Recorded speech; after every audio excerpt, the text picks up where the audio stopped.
And the purpose of this meeting is sort of like a town hall with all of us who work together. And I thought it'd be a way for us to come together since we cannot do meetings in person. And so like a lot of you, we're having virtual meetings now. And we're definitely in the middle of a pandemic now. I think everybody and all the scientists agree with this. And it's probably a once in a lifetime, hopefully a once in a lifetime thing, but it's completely disruptive society. What's interesting is that most disruption in our societies has come from digital technology, and that has disrupted everything, from Amazon to Apple computers to even digital dentistry. And now the whole digital world is being disrupted by a virus. So it's it's bizarre. And I think it's the first time in history that all of us have had a common enemy. We have 7.5 billion plus or minus people in the world, and all of us now are united against this virus. There's nobody that is immune from this. It depends if you're rich, you're poor, where you live in the country, you cannot get away from this. And so this is sort of, I hope, will be an area of opportunity and will bring a lot of us together. Probably, most people who do get this virus, as you're all aware, they can be asymptomatic. 90% of the people who get the virus, it's just the virus, and they get over it. It's like a bad flu. 10% get very, very sick. And then a certain percentage of those are going to die. And, the death toll is rising. I don't know what it's going to be. Nobody does. And what's interesting about this is there's so much misinformation floating about there. No matter how much you read and how much you watch TV, you have no idea what the truth is. And maybe it's 1%, maybe it's 2%. It depends upon what generation that you're in. It does affect people that are older, greater than younger, but infants are now dying. Great risk factors for this are obesity, hypertension, type 2 diabetes, and smoking and asthmatic conditions. Being unhealthy is not a good thing if you do get this virus. But independent of that, it's affecting all of us. And how are we going to respond to it? Because we're running out of hospital beds and nobody is working. It's going to be economic devastation for a period of time. There's also an opportunity, and there's always an opportunity in a crisis. It's how you respond to these crises will determine how we're going to live in the future. And, these crises sometimes are our greatest teachers. I've learned a lot already. What I've learned is I've learned a lot about digital technology. I did not have a Zoom program until, 5 or 6 days ago. I did not know how to go onto Zoom. We've had Zoom family meetings. We've had Zoom meetings of our study club, Periodontists, that Ray and I are a member of. I've had Zoom meetings with my team and my staff. And so it sort of brought us together. And I think it can bring us together, as a culture. It's bring us together as dentists, because we've all shuttered our office pretty much, except for emergencies. So with that said, I'd like to go over a few different topics today, and then I'm going to open up for discussion. I'm going to have Ray cover a couple of topics that he has some expertise in, including the CARES Act, getting a loan, and doing some online webinars and lunch and learns, etc. So I'm going to take another 10 minutes just going some things. I want to talk about team morale. I want to talk about what we can do as a team, our offices, in our downtime. I want to talk about what can we personally do, as dentists, as business owners. And I want to talk a little bit about finance. How do we prepare for this? How do we look ahead? What should we do for the next 12 to 13 weeks? And lastly, and most importantly, what can we do to take care of ourselves physically, spiritually, and mentally during this period of time? In terms of team morale, what Dr. Ma and I decided when this thing hit about 2 weeks ago is what we decided to do is to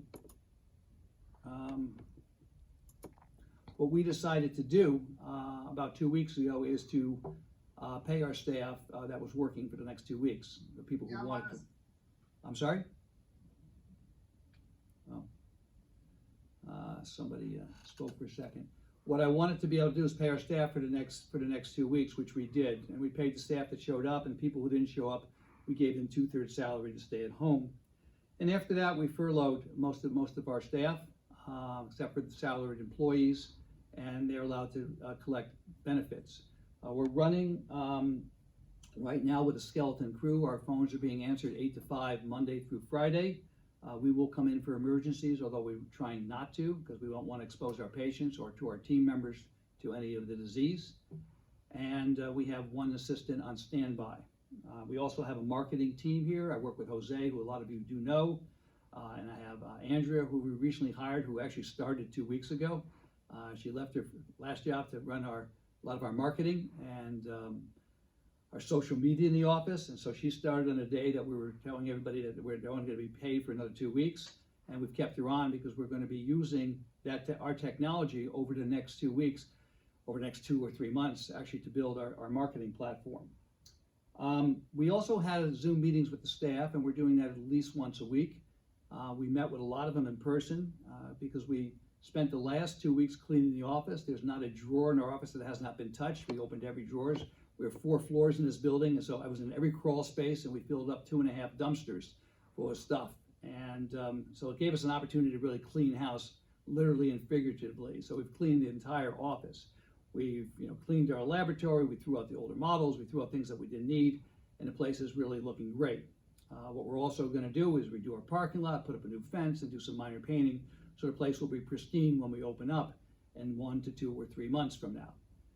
We've involved our staff in that, and we told the staff that the future is going to be brighter than ever. Do I believe that? I actually do. Because from this crisis, we're going to emerge a stronger practice, and hopefully all of you will as well. We'll emerge much stronger when we get through this thing by cleaning things up and getting organized. We also informed our staff that they still have jobs. They're going to keep their jobs. Their benefit packages are still intact. They can take PTO if they want to. We've recommended that they not, that they save that for the future, and that they go on to furlough and get partial unemployment. The government is going to be giving them some help with that as well, and I'm not sure exactly what the future is going to be. We've just got $1 trillion injected into the economy. I've read today that we may need another $2 trillion after that, but who knows?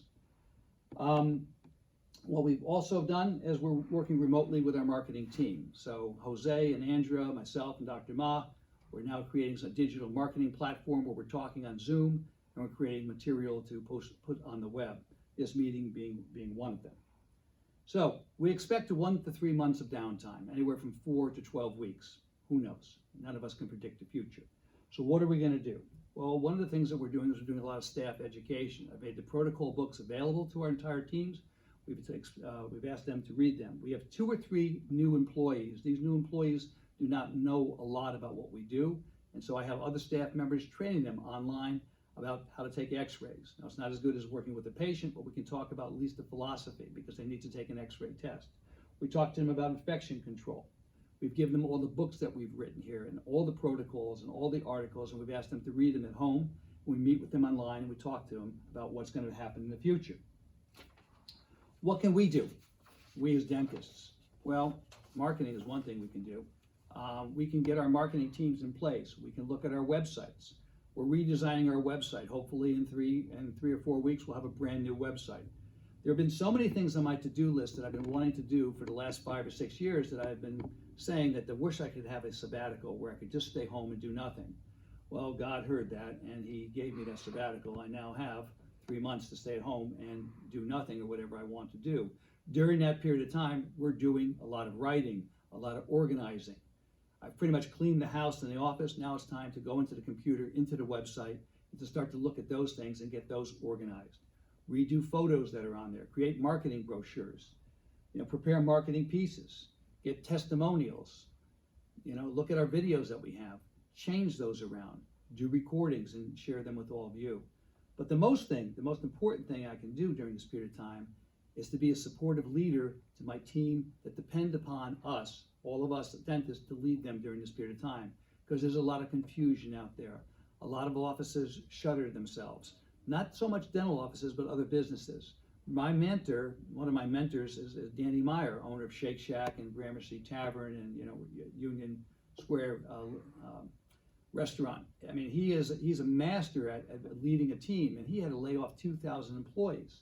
How does he manage that time? So I look at people like that. How are they managing businesses that depend upon income on a daily basis? What do we do? How can I model my own practice after some of those people? And what I want to do is guarantee my team that they're going to have a safe spot here and have some place to come back that's going to be busier than ever. Because I think when we come back, I think there's going to be a lot of pent-up demand. There's also going to be people with a lot less money.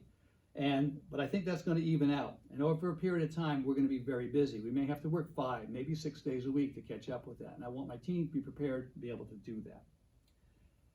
So for my own education, what I'm doing is a lot more reading. I'm not a big fan of webinars, although I'm running one right now. I never go online.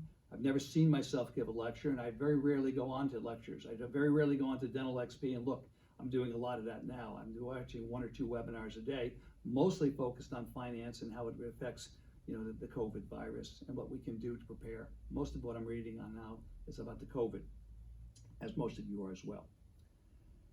What other things that I'm going to be doing is doing some webinars, and so I'm doing some webinars with Zimmer Biomet. I'm doing some right here from the office.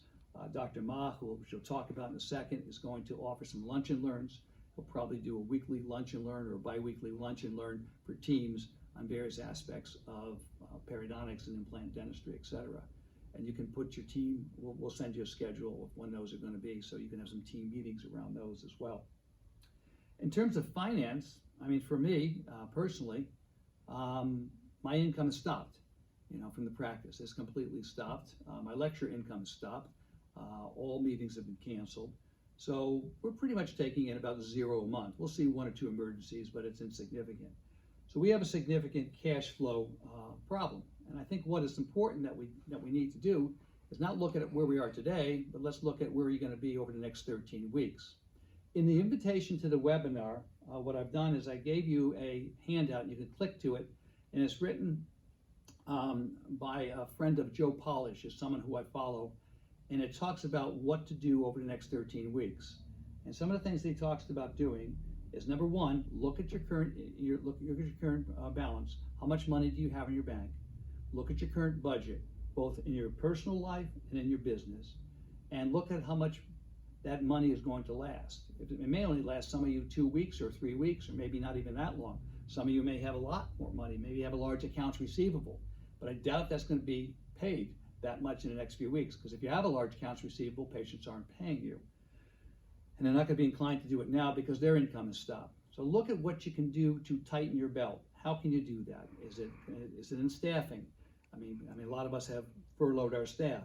I mean, maybe you can negotiate with your landlord to give you a break on the rent or not pay it for 2 or 3 months.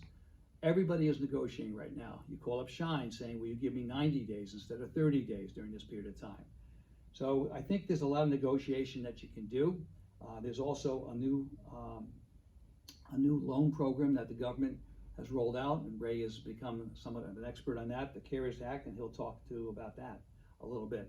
So I think we have to get prepared for not making money for a period of time and how we're going to get through that period. One thing I do know is when you run out of money, you don't die. It just makes it a little bit uncomfortable. So we're all going to survive this period of time. And, we always say what doesn't kill us makes you stronger. I have a friend of mine, Dave Rosani, up in New Hampshire, and he says, what doesn't kill you makes you weaker, but that's where he and I disagree. I do think that there's some strength in going through this period of time because we've all gone through difficult periods in our life. I know a lot of you personally.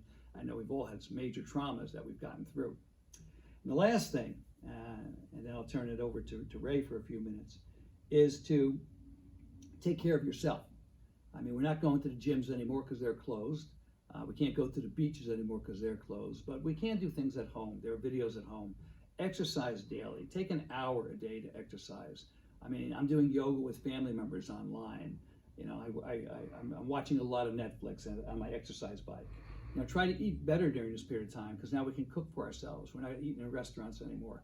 So we can cook healthily. Go online and learn how to cook better and talk to people who know how to eat very well and sort of mirror some of the things that they're doing. Meditate. Take care of your spirit, your soul. Try to do that, or at least spend some time in a quiet space. There are plenty of apps online that you can get that are very inexpensive, or a lot of them are for free. And get some sleep. I've never had this much time to sleep before. I usually sleep deprived. That's my greatest weakness, is not sleeping enough. So I've been sleeping 8 hours a night, which has been good, and taking naps, which I've never admitted I've never had time to do. And then do what we're doing now, speaking to friends and colleagues and talking to each other. So I think a lot of good things can come out of this. It's just our attitude through it, because we're all in this together.